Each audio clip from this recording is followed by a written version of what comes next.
Hi guys, podcasting for women in business. It's been a while since I've gone live. I usually go live on here every other day, and I've taken some time from going live in my groups um, for just a break because I've kind of gone crazy with going lives a lot. You know, if you know that about being a part of my group, I get crazy and I go live a ton. Um, so today I'm back. I wanted to say hello. I'm currently also live in my other group, Confident Business Women's Academy, and then also here in Podcasting for Women in Business.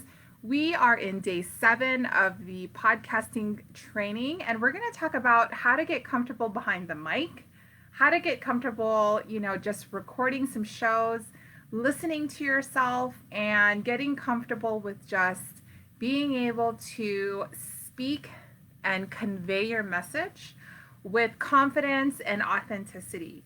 And a lot of the times when we are doing this and it's completely new to us, we have no clue how to convey the confidence, how to convey authenticity, while also being able to connect with your audience, being able to connect with your audience, right? So there is a persona we kind of put out there when we are presenting.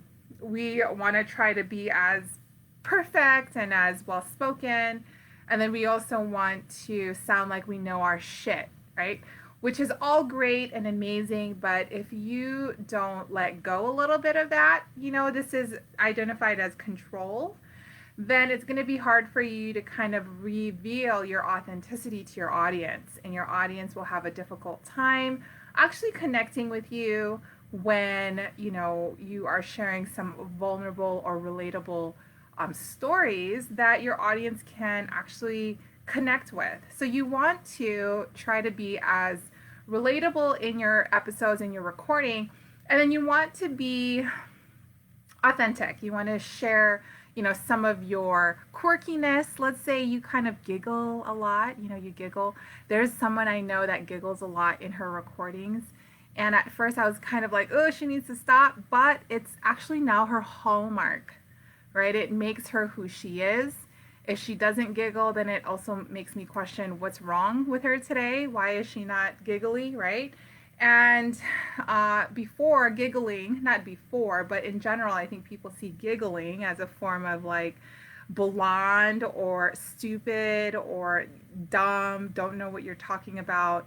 But giggling is actually also a form of the universal energy coming in you, and you don't really know how to convey it, so you giggle, right?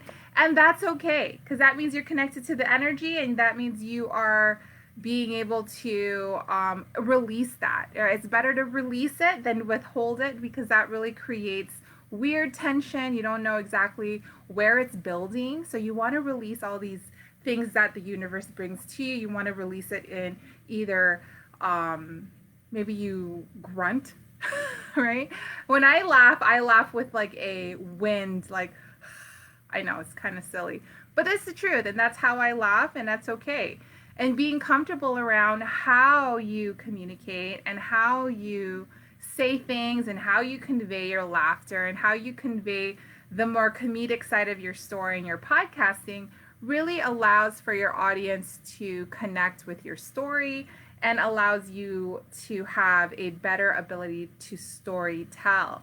So just like in business, if you're an online business entrepreneur, you have to be really good at storytelling, right?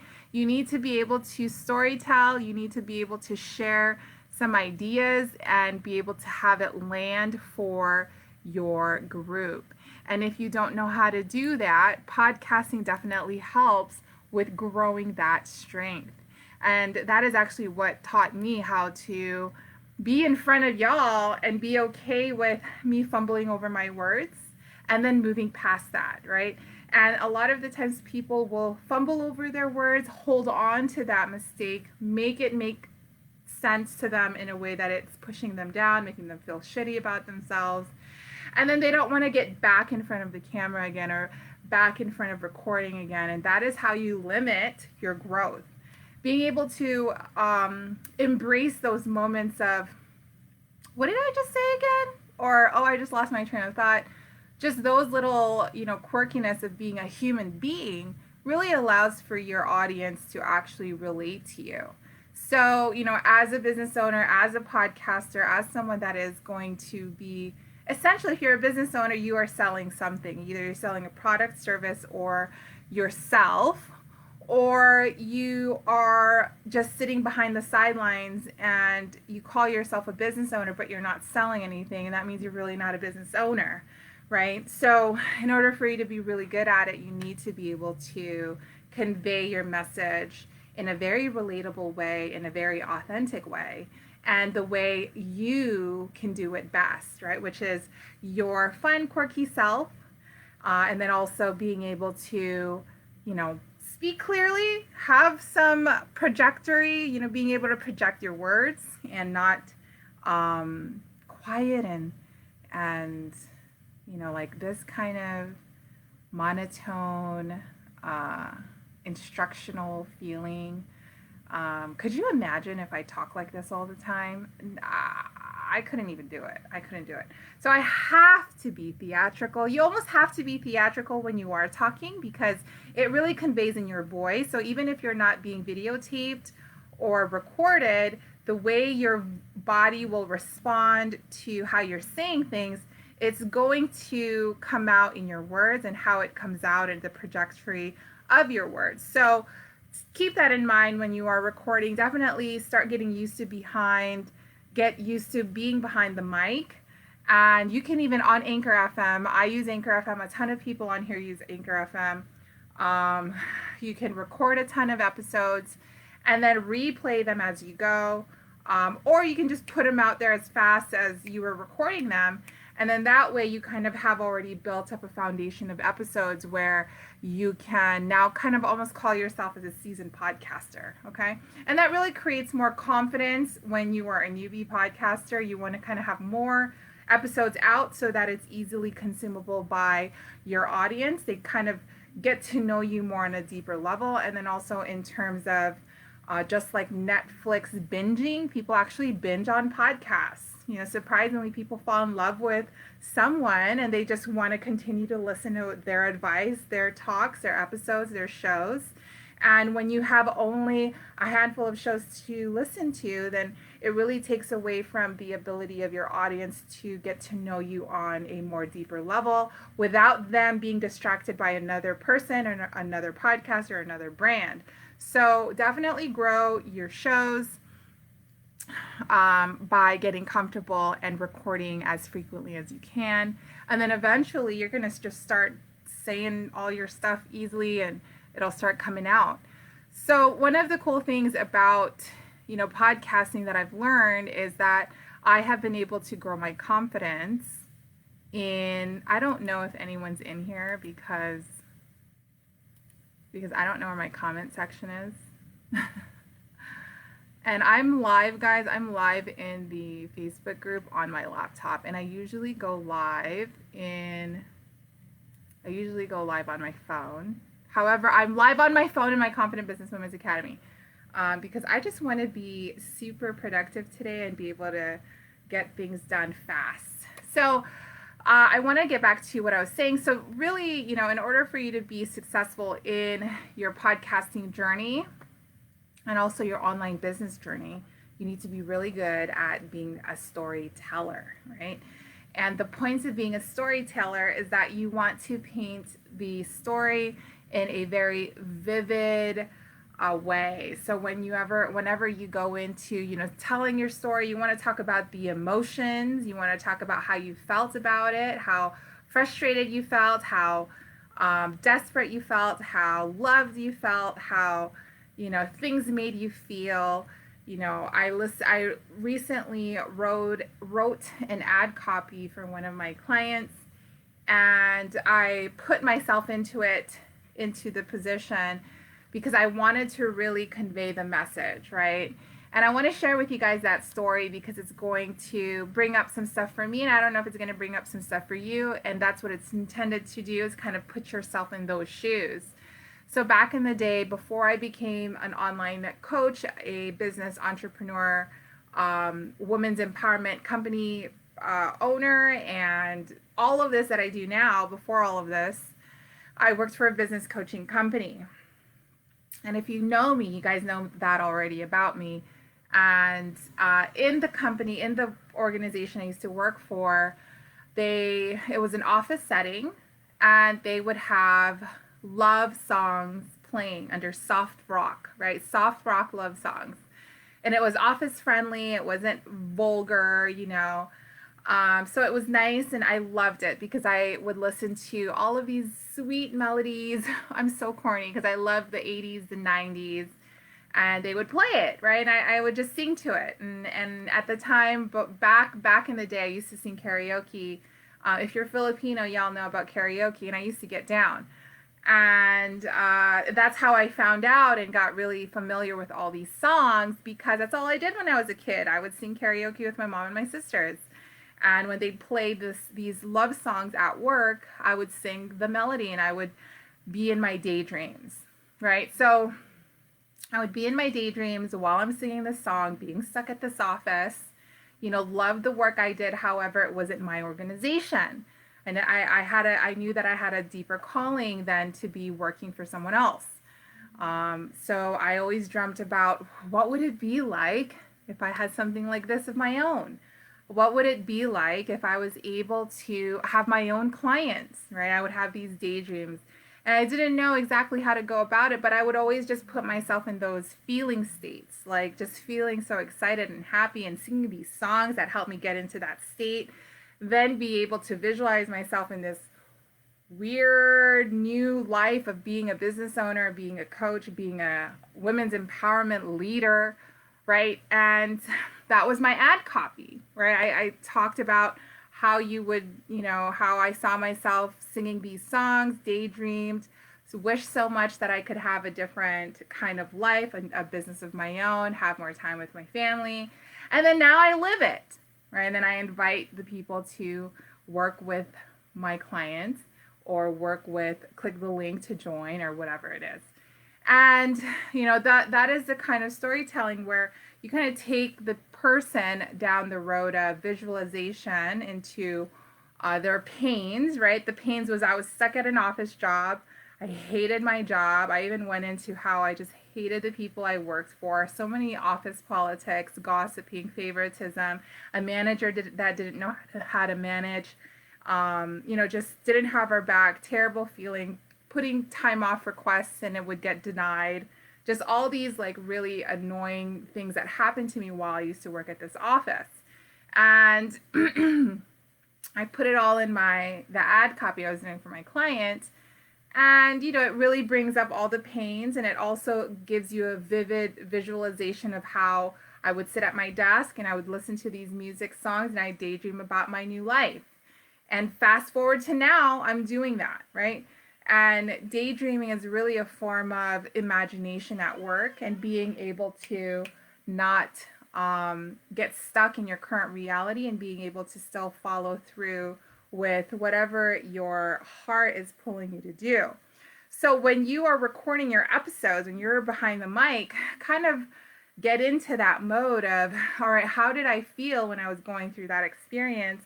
And how can I really convey that to my audience so that they can feel it, they can see it, they can hear it, they can taste it, their whole body is immersed in that whole visualization of the story. And then that way it really lands for them and you make that connection. And being able to do that on a consistent basis is huge. And over time, when you get better at being a storyteller, you are definitely going to master being able to convey your message in that way. But it doesn't happen automatically. It doesn't happen in the first 5 episodes unless you're just a natural talker, unless you speak naturally and you just know how to, you know, shoot off some stuff and things just go well for you. I wasn't like that. I didn't know exactly what to say, what to do, how to convey myself. I stumbled over my words a lot. I felt like I would get stuck on an idea and not necessarily know how to transition out of that idea. And podcasting did that for me. It taught me how to do that. And now that I'm, you know, going on video a lot, you know, online, I can do this on a more seamless, journey versus someone who just goes online and starts learning the hiccups that it would take for you to actually master this. So podcasting is a really great way to actually learn how to become visible. So, for my podcasting for women in business group, some of y'all don't have a episode yet. I know you guys are here because you guys want to know about podcasting. You guys want to know about how to maybe grow your products, services, and your brand around podcasting, or how to make money. Let's say you just love a topic and you want to figure out, how do I make money doing this? You're in a great place. Definitely start your shows now. And then you'll start definitely growing your skills as a speaker, a storyteller, and then you can become truly confident once you go live on video as well. And for Confident Business Women's Academy here, I know that, a lot of you guys here in this group is more entrepreneurs, and you guys may also be interested in podcasting. Definitely one of the best things that I've ever done in my journey of entrepreneurship. And it was one of the first things I've done aside from being an author. I became a podcaster first. And that is how I kind of formulated my ideas around my philosophies. Because one of the things about being a business owner is that you need to have a philosophy, right? If you don't have a philosophy, what are you talking about? And, funny thing is, I ask my clients that all the time. What are your philosophies? And some of them look at me dumbfounded. What do you mean? And that tells me you haven't thought about it, right? You haven't thought about your philosophies, or you don't know that they're called philosophies. They're really opinions, right? What makes you stand out outside of the crowd of in your marketplace? Let's say you are a coach, right? You are a leader in your category, and let's say that you're asked to do some stuff, and you don't have an opinion about it, right? And you don't know how to talk, you don't know what to say. That really makes it difficult for people to respect you and people to respect your authority. So being able to podcast and convey your message really truly shows that you have your philosophies down. You can grow that. What? No. Guys, that was my youngest daughter. She just does this thing where she just stands right next to me until I answer her. So, okay, guys, so just fast forward. Definitely start getting used to being on video or doing episodes on your podcast. Throw up some quick recordings of you, maybe introducing what to expect on your show, maybe a few episodes on who you are, what your background is, what interests you, and how come you started to get into podcasting. And I really wish I knew how to read comments on if you're writing comments in here, I can't see it because I have no clue. Comments will be able to comment every 10 seconds. This is so fun. Only followers will be able to follow. What are you talking about? I don't know what I just did, guys. I don't know if I messed up my comments. So don't ever go, for me, I don't ever go live on my laptop. And if I do, I don't respond to comments because of this situation. So I am going to just scroll up, and because I saw something come up here and I don't know what it was. I'm going to do hello. Yeah, I don't know what I'm doing. All right. So definitely start recording some shows on your podcast. That way you can start getting comfortable with storytelling. And then another thing is formulate some philosophies around your brand. Okay, formulate some philosophies. What do you believe in? What are your core values? What do you offer to clients? And what mistakes do you see clients make? Your audience, what do you see them make? Those are philosophies, right? Because if you see them making mistakes, that means you know the solution. Well, they're doing this wrong, they need to be doing it this way. And the reason why is X, Y, and Z. That makes you an expert. So start recording some stuff. Start improving your ability to share your ideas, and start creating some really strong philosophies around your brand, your products, and your services. All right, guys, I am checking out. Have an amazing day, and I will be on tomorrow with one of our coaches, Aria Almeida, out in Germany. She is going to share with us exactly how to be successful at podcasting and so much more fun stuff. So I'm excited to be with her tomorrow morning, and I will connect with you guys again then. Have a great day. Bye, guys.